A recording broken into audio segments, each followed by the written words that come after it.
Halo semua, kali ini saya akan share pengalaman saya membuat channel YouTube ini. Sampai akhirnya dapat dimonetisasi dan mendapatkan gaji pertama dari YouTube.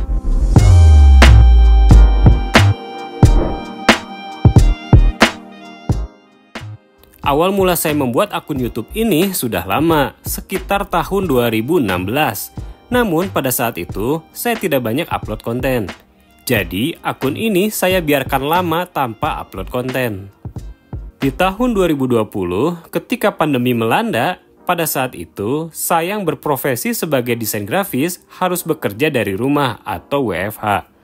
Di tengah banyaknya karyawan yang di PHK, banyaknya profesi pekerjaan yang tidak dapat berjalan, saya mulai berpikir untuk membuat studio desain sendiri.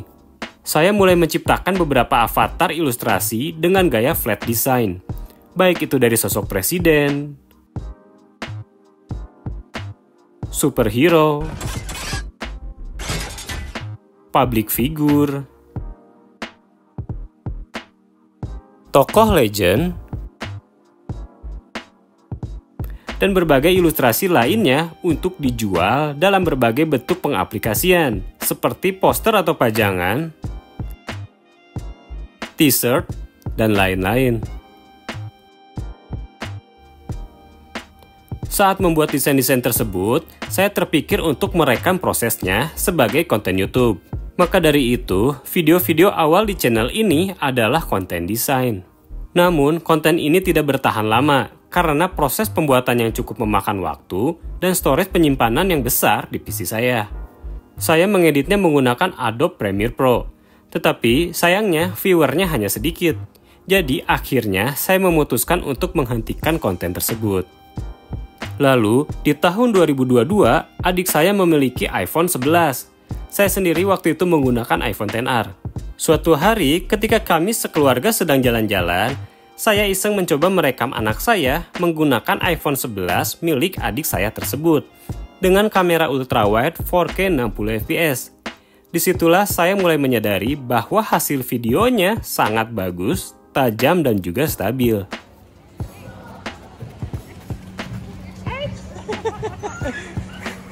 Lalu, saya mencari aplikasi video untuk iPhone.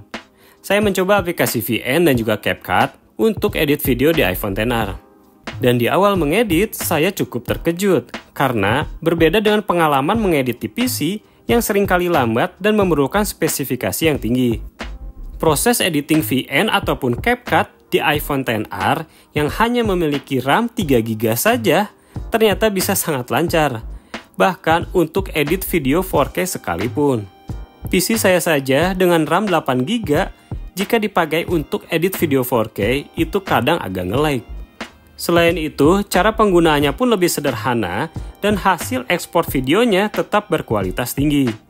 Bahkan ketika saya cek hasilnya di TV 55 inch, videonya masih terlihat tajam. Pengalaman ini memotivasi saya kembali. Dari yang awalnya hanya mengunggah foto dan video dokumentasi keluarga ke media sosial, saya mulai berpikir mengapa tidak mengunggahnya ke YouTube saja. Kebetulan saya dan keluarga cukup sering mengunjungi tempat-tempat wisata. Jadi sekalian untuk dokumentasi keluarga dan juga sekalian untuk konten YouTube. Lagi pula, mengupload video di YouTube lebih mudah dinikmati oleh banyak orang dibandingkan di media sosial. Kami sering menonton video YouTube di TV bersama keluarga. Dari sinilah saya mulai membuat konten tentang objek wisata. Awalnya niat saya hanya untuk dokumentasi pribadi dan keluarga, yang syukur-syukur bisa bermanfaat juga untuk orang lain yang menontonnya. Seiring waktu, saya mulai membuat kontennya lebih informatif, dengan menambahkan informasi seperti lokasi wisata, harga tiket masuk, fasilitas yang tersedia, dan lain sebagainya. Bahkan, saya mulai melakukan dubbing agar video terlihat lebih profesional dan informatif, bukan sekedar video dokumentasi keluarga saja. Video pertama yang mendapatkan banyak penonton adalah konten rumah makan Sangkan Hurip, dengan jumlah view sekitar 24.000 view. Namun, video-video lainnya tidak begitu banyak yang nonton, rata-rata di bawah 10.000 view. Hingga akhirnya, ketika istri saya membeli iPhone 11, saya iseng membuat video unboxing. Dan ternyata lumayan banyak yang menonton. Kemudian saya membuat video tes kamera iPhone XR Dan hasilnya lebih banyak lagi yang menonton, sekitar 42.000 view. Kolom komentar pun mulai ramai dengan berbagai macam komentar dan pertanyaan. Hal ini mendorong saya untuk membuat konten yang serupa lebih banyak lagi. Ditambah dengan banyak upload video short. Dan cukup banyak orang yang subscribe dari video short. Dan akhirnya di bulan Maret 2024, channel ini memenuhi syarat pertama monetisasi, yaitu 500 subscribe dan 3.000 jam tayang. Sehingga diterima menjadi YouTube Program Partner atau YPP. Dari situ, saya sudah bisa mendapatkan uang dari Super Thanks, Super Chat, dan Super Sticker. Namun sayangnya belum bisa mendapatkan uang dari iklan. Menurut saya agak sulit mendapatkan uang dari super-super tadi. Saya pun terus upload konten, berusaha memenuhi syarat yang kedua yaitu 1.000 subscriber dan 4.000 jam tayang untuk bisa mendapatkan penghasilan dari iklan. Singkat cerita, masih di bulan Maret 2024, channel ini akhirnya mendapatkan 1.000 subscriber dan 4.000 jam tayang. Sehingga memenuhi syarat untuk monetisasi dan mendapatkan penghasilan dari iklan. Baik video panjang maupun video short kini dapat menjadi dolar hijau dan menghasilkan uang. Setelah monetisasi berhasil, saya mulai mengatur Google AdSense dengan memverifikasi identitas, nomor rekening, alamat rumah, pajak, dan lainnya untuk memenuhi syarat pencairan dari YouTube. Pada bulan Mei 2024, saya menerima email dari AdSense yang memberitahukan bahwa mereka telah mengirimkan surat ke alamat rumah untuk verifikasi. Alhamdulillah, surat tersebut tiba tanpa kendala, dan semua data hasil verifikasi memenuhi syarat pencairan. Kini tinggal konsisten membuat konten.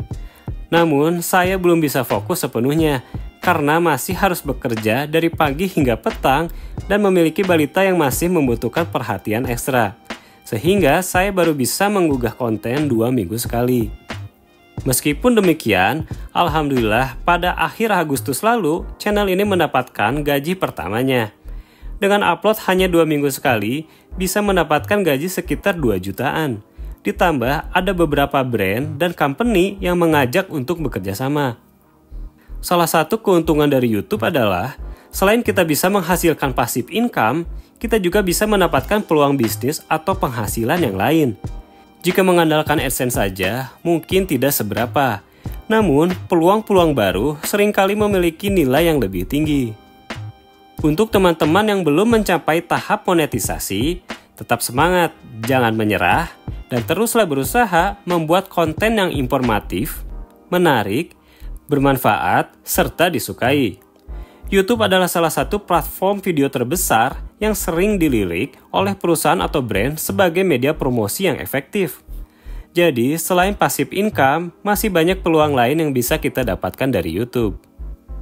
Sekian sharing pengalaman dari awal membuat channel YouTube hingga mendapatkan gaji pertama. Terima kasih sudah menonton. Jangan lupa like, komen, dan subscribe untuk konten menarik lainnya.